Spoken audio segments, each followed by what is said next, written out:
Hello and welcome to 2017. Already it's getting off to a better start than 2016, so fingers crossed.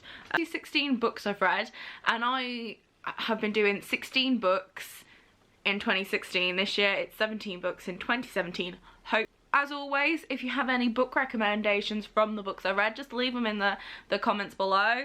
That would be great, although my to-read pile is getting rather extensive. The first book I read is The Sleeper in the Spindle by Neil Gaiman, illustrated by Chris Riddle.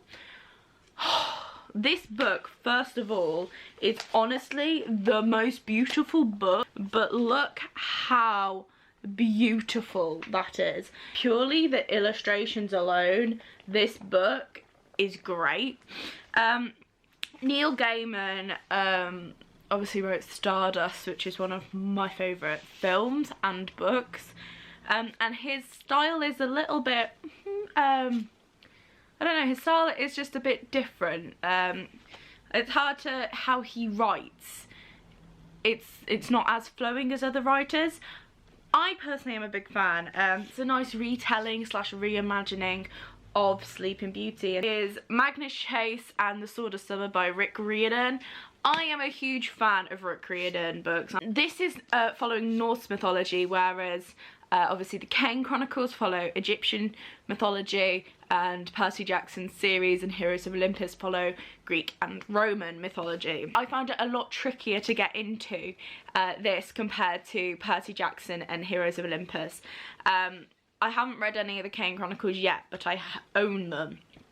They're some on the to be read pile. I think for me, I was just waiting for Percy to pop up somewhere, and I think that's what it was, because his writing style, I'm just so ready for Percy to be there, or Annabeth, or Nico.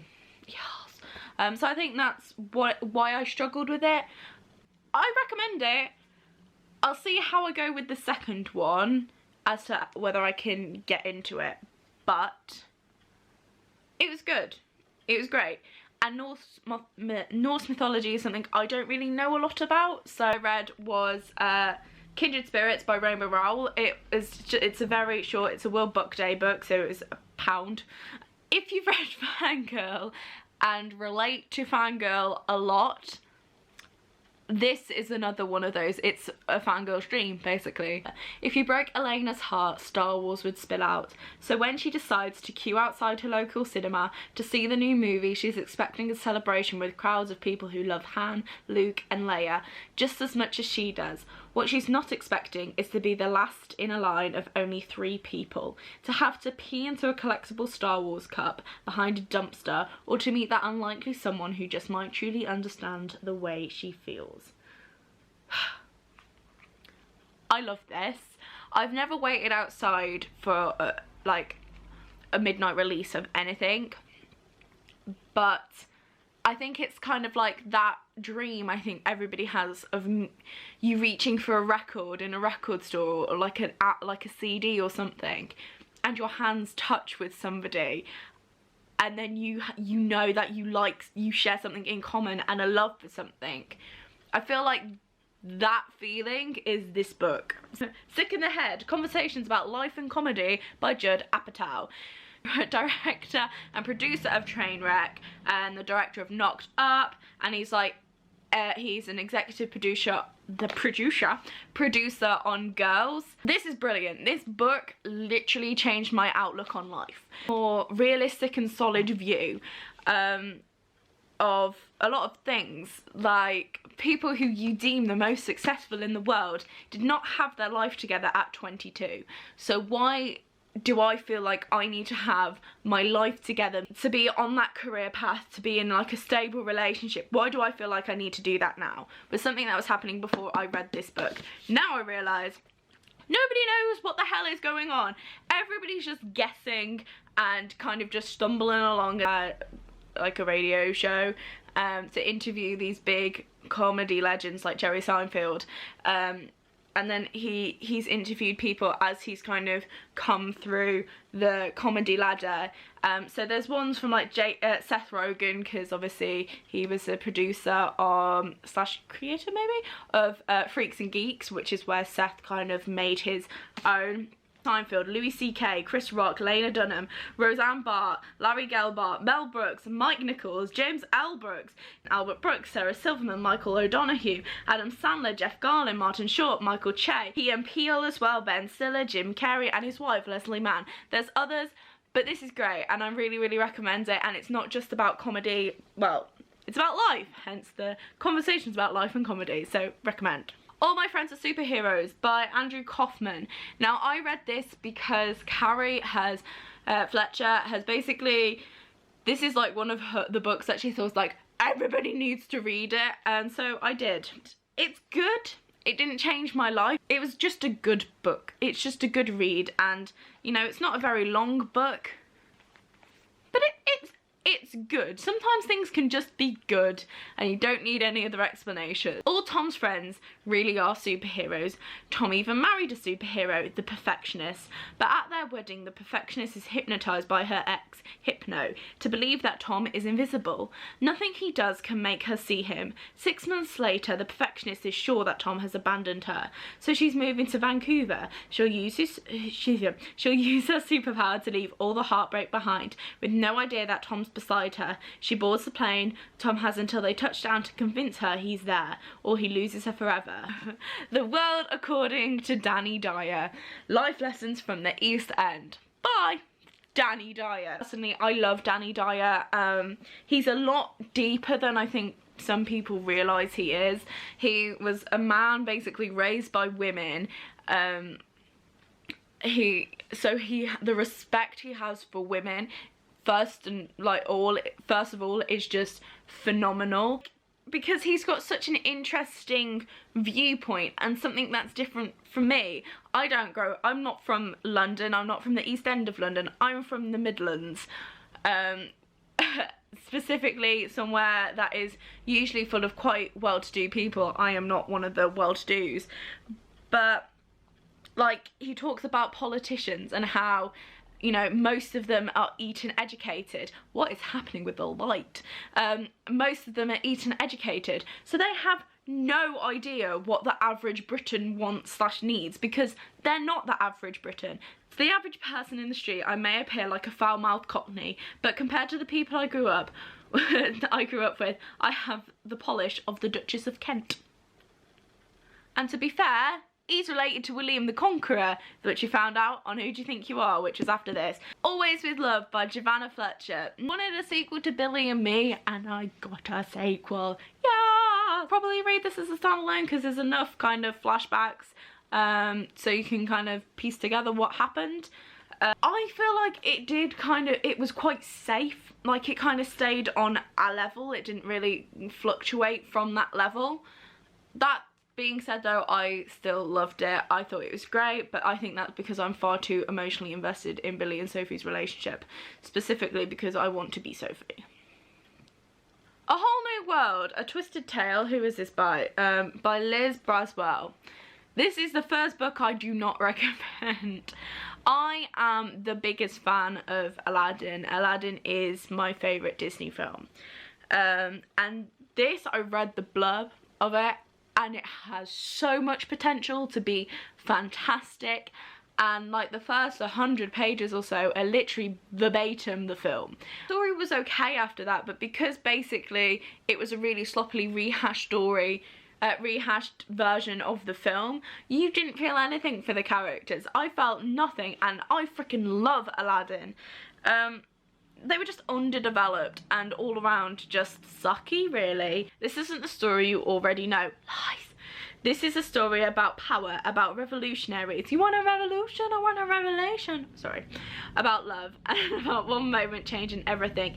Experience the first title in a thrilling series that puts a twist in much-loved tales, exploring what would happen if key turning points did not work out as planned. With Jafar in possession of the lamp and determined to break the laws of magic and gain control over love and death, the deposed Princess Jasmine and Aladdin must unite the people of Agrabah in a rebellion to stop the new power-mad ruler, but their fight for freedom soon grows costly, threatening to tear the kingdom apart. On the Other Side by Carrie Hope Fletcher. I freaking love this book so much. The twists and the turns and the symbolisms. Oh my god, it just made me so freaking happy. It makes you think about life and the afterlife and how things you don't even realise could affect you. That's what I felt anyway. Like, we could have impressions on people as well that we don't even realise. Like, that guy you crossed on the street and said hi to, that could deeply impact his life. Like, that side to happen to me after I read this. Evie Snow is 82 when she quietly passes away in her sleep. Surrounded by her children and grandchildren, it's the way most people wish to leave the world. But when Evie reaches the door of her own private heaven, she finds that she becomes her 27-year-old self and the door won't open. Evie's soul must be light enough to pass through, so she needs to get rid of whatever is making her soul heavy. For Evie, this means unburdening herself of the three secrets which have weighed her down, for over 50 years, so she must find a way to reveal them before it's too late. As Evie begins the journey of a lifetime, she learns more about life and love than she ever thought possible, and somehow, some way, she may also find her way back to the only man she ever truly loved. And the Cursed Child by John Tiffany and Jack Thorne. I bought this because I knew I would never ever probably see the play because London is very expensive and very, very far away. I liked the story, but it was like the like I have or love I have for fan fiction. It's good, but it's not the same. But I get why people kind of don't like it because it's like a fan fiction, because essentially that's what it is. J.K. Rowling has literally no input in that. And like the thing with Scorpius and Albus, I was a bit like, guys, come on. Demigods and Magicians by Rick Riordan. This is, I don't think, no it wasn't, it's just this tale of 3 short stories. Like I said previously, I love Percy Jackson and I've never read the Kane Chronicles.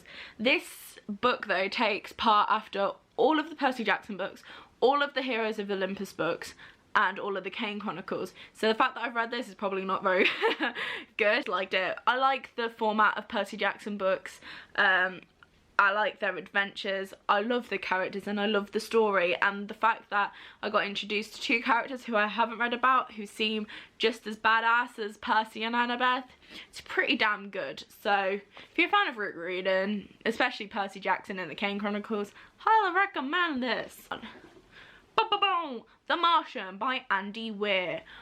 Oh my god, I watched the film first, then read the book, and I freaking loved it so much. I just love Mark Watney. Like, on a serious note, I think like if this person existed, I would be like, oh my god, I love it so much. I feel a bit repetitive, like, oh my god, there's a problem, how the fuck am I gonna fix this?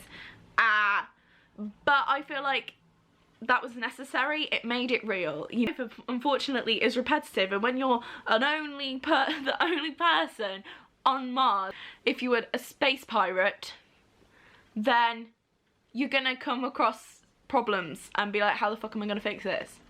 I liked it. I really, and like, it was real. As I said, it wasn't just like another sci-fi, but I loved it. I mean, it's great.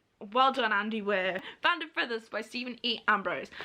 Band of Brothers is one of my favourite shows of all time, and my dad had this book for years. Like, it embellishes the story, it fills out facts that aren't in the series. Not like, it's not facts that you're gonna die not knowing, but ones that kind of make you go, oh my god, really? Or, oh, wow.